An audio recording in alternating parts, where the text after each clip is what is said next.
This is Jacob Pearman. Jacob was a fitness trainer who took shortcuts to get the results he was after.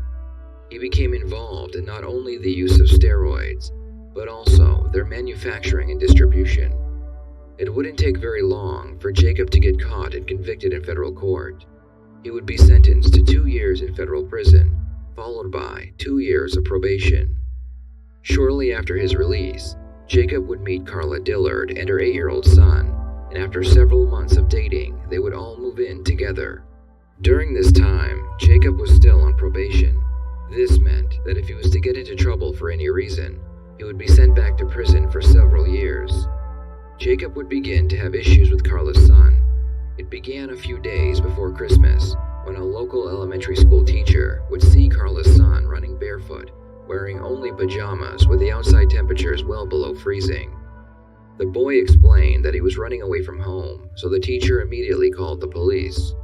The police would conduct a welfare check, and they would find that Carla's son had several injuries.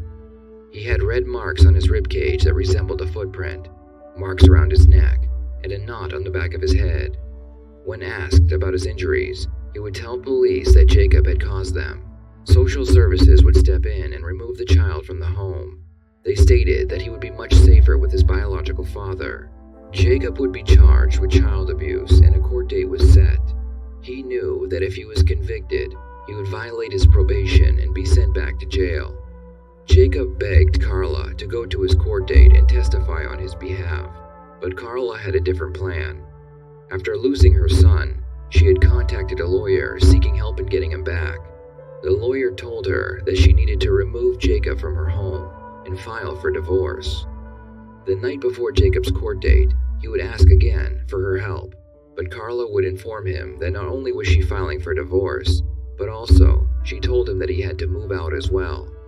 Jacob did not like what he was hearing, and in a fit of rage, he took Carla's life. What happened when you finally, you said you lost your cool? Yeah, I just remember I hit her Okay, where'd you hit her at? in the face. I mean, we were laying there right there next to each other. And I think it was, and I can't remember what it was, but she kept giving me, like, as I was asking her certain things, and I knew she was lying to me about things, and it was just tearing me up, you know. And it was like, she much less care, and that's what hurt was when I was like, she's like, I don't need to be worried about you, I need to be worried about getting my son back. And that's when I was hurt. I'm like, you know, I didn't do anything to your son, I'm the one that's facing whatever consequence that could come from that because of something I didn't do, you know. And I think I just had it. And I just remember hitting her. You choked? Yeah. How long do you think you choked? A long time. Was she unconscious when you got through choking? Yes, sir. Did you check to see if she was okay after that? No, I knew she wasn't. Did you know she was dead by then? Yes, sir. So you knew that you had choked her until she had died? Yes, sir. How many times did you strike her? I think once or twice. Once or twice? They Was it hit with me. her? How did you hit her close to No, it? yeah, close enough. Did you have anything in your No, hand? sir. Did you at any time, there was a trash bag laying on the bed? I tried to kill myself, and I just couldn't do it with the trash bag. And I didn't have my gun. That's all I wanted. I just wanted to, you know. I mean, there's so much in life I just did not care anymore. And I think that's what got to me, my gun being gone. I don't know where it's at. What happened to it?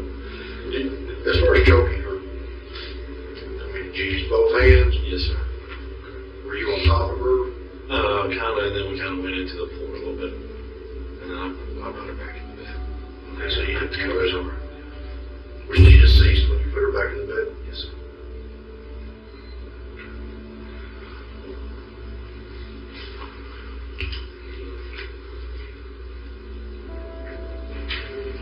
So basically, what you told me is that y'all were basically in bed. I want to make sure I understand this. I'm not trying to rehash things. I just want to make sure we understand that y'all were laying in bed. Yeah. And that while y'all were laying in bed, y'all were talking and apparently arguing. Of course, y'all Yeah, didn't upset each other yeah. throughout the day. Yeah, we were probably arguing. I mean, we left the living room, and even while she was sitting in the bathroom with me while I was in the shower, we were still going on about it. It never was a big conversation over it. So basically, from the time you got home,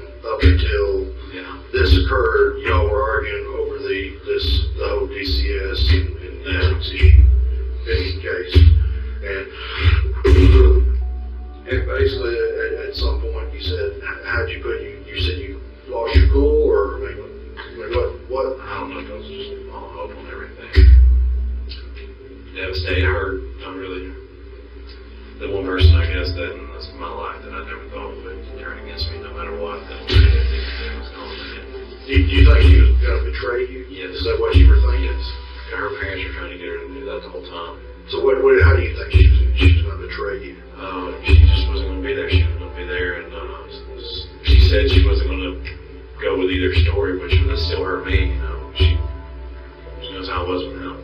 She wasn't going to go with either story. Like because of what DCS told her, and what some attorney that she talked to apparently told her that she did not need to be there and I need to be out of the house immediately if she ever wanted to get her son back. That was exactly what she said DCS told her. And she was worried she'd never get her son back. She was worried if she showed up with me to court today, that it would make her look like a horrible mother.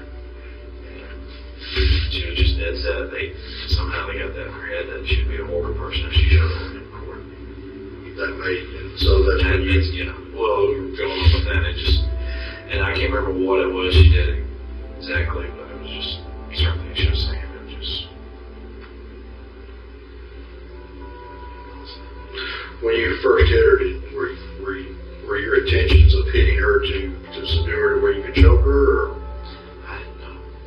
Yeah, we both were. Y'all were still in bed? Yeah. You struck her, hit her twice, you said, believe me. Yeah, and then she started begging me she would do whatever I wanted to do. And then what happened? That's when I started choking her. So she started begging you, she'd do whatever you needed to do, whatever you needed her to do. And then you took both your hands, you said? Yes, sir. And you started choking her, and this was in bed, right? Yes, sir. And then you said you went to the floor. Eventually went to the floor. And once y'all were in the floor, That's where it stopped. about how long do you think you choked her?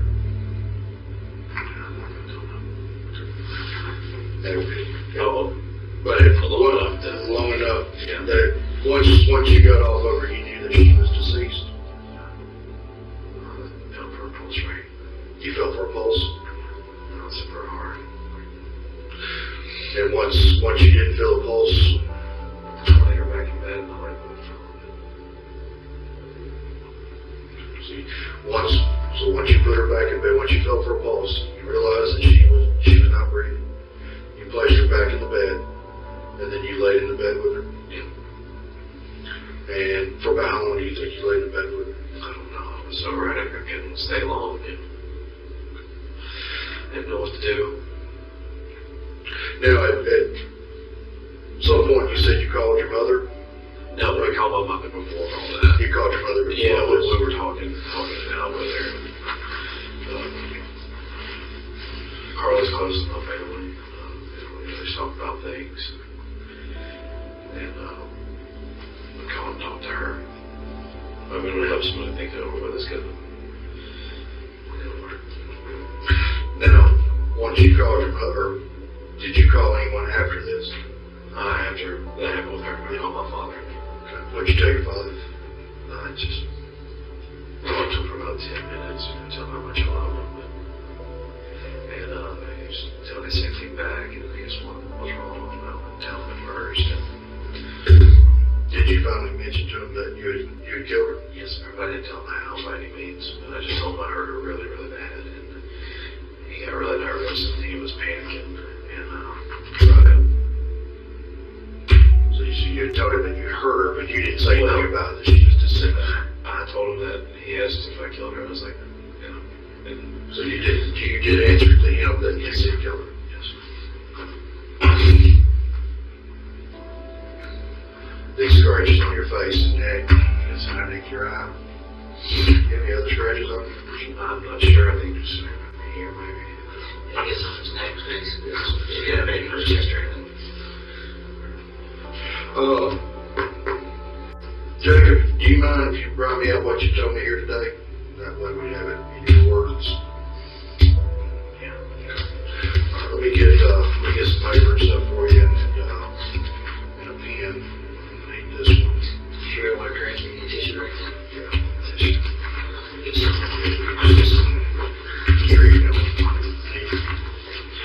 Sure you don't need anything to drink? Jacob would be convicted of first-degree murder and received life in prison for taking Carla's life. Jacob spent his life taking shortcuts because he wanted to be a winner. When he found out that Carla was going to choose her son over him, he killed her because he could not stand the thought of being a loser. Pearman is accused of murdering his wife Carla on Valentine's Day in 2013 and abusing her then 7-year-old son. New at 5, Artalia Kaplan has the latest from the Rutherford County Courthouse. Today, the defense presented their case to the jury. They argue that Jacob Pearman is depressed, mentally ill, and troubled. How was your relationship with Carla? I loved her. While on the stand, Jacob Pearman's mother Donna and his sister Amy Stevens talked about his relationship with his wife of 3 months. They both testified, saying even after he was charged with child abuse, the couple seemed affectionate. Carla spoke with them about their plans. She was eager and excited to have a baby with Jacob. Stevens says she saw and spoke with her brother several times after he was charged with child abuse. And he never told you he was suicidal or depressed, did he? No, sir, he did not. And you'd never seen him suicidal or depressed? No, sir, I had not. Donna Pearman said the night before Carla was murdered, her then 30-year-old son talked to her about, quote, inappropriate pictures on his phone. He said, Mom, I've told Carla that sometimes I have trouble with sex. And he said, Mom, I told her I was raped when I was 5 years old, and Mommy never talked to me about it. She testified, saying he was allegedly raped by an 8 or 9-year-old neighbor. She said she only called a pediatrician about it. He said, talk to him now, but unless he comes to you, don't bring it up to him again. Okay. And this is the first time that he brought it up to you in 25 years, after Miss Pearman had found inappropriate pictures on his cell phone. Correct? Yes. Thank you for watching. I will see you next time here on the Red Tree Stories YouTube channel.